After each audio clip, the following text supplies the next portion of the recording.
Seorang oknum pendeta divonis 10 tahun penjara oleh Majelis Hakim Pengadilan Negeri Surabaya, Jawa Timur. Ia dinilai bersalah karena mencabuli anak di bawah umur di area gereja selama 3 tahun. Majelis Hakim Pengadilan Negeri Surabaya menjatuhi hukuman 10 tahun penjara kepada terdakwa HL pada Senin siang.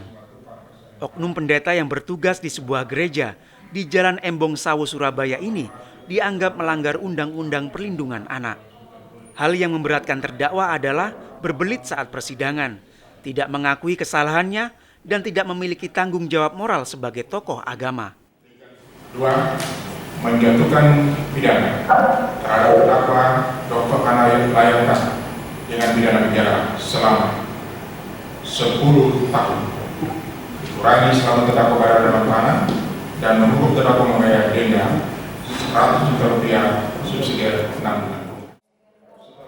Penasehat hukum terdakwa mengajukan banding atas keputusan hakim tersebut.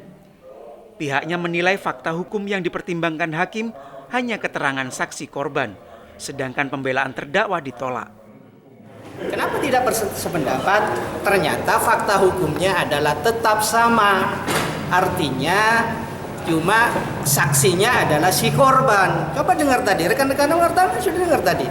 Jadi seluruh keterangan-keterangan korban itu diambil alih seluruhnya oleh majelis hakim untuk memidanakan saudara Pak Hani Layantara. Padahal proses pemidanaan, ukuran pemidanaan kan tidak seperti itu. Coba, pembelaan yang kami lakukan adalah tidak dipertimbangkan. Alasannya ditolak. Ditolak itu kan harus ada alasan hukum, kan begitu. Sementara pihak keluarga korban mengaku hukuman yang dijatuhkan terlalu ringan dan meminta terdakwa juga dijatuhi hukuman kebiri. Tapi kalau kita melihat dalamnya trauma pada korban itu nggak sebanding, 10 tahun itu nggak sebanding.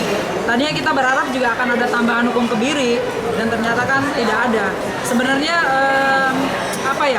kejahatan yang dilakukan oleh HL ini tidak bisa dibayar dengan apapun juga, bahkan oleh hukumannya dia. Kenapa?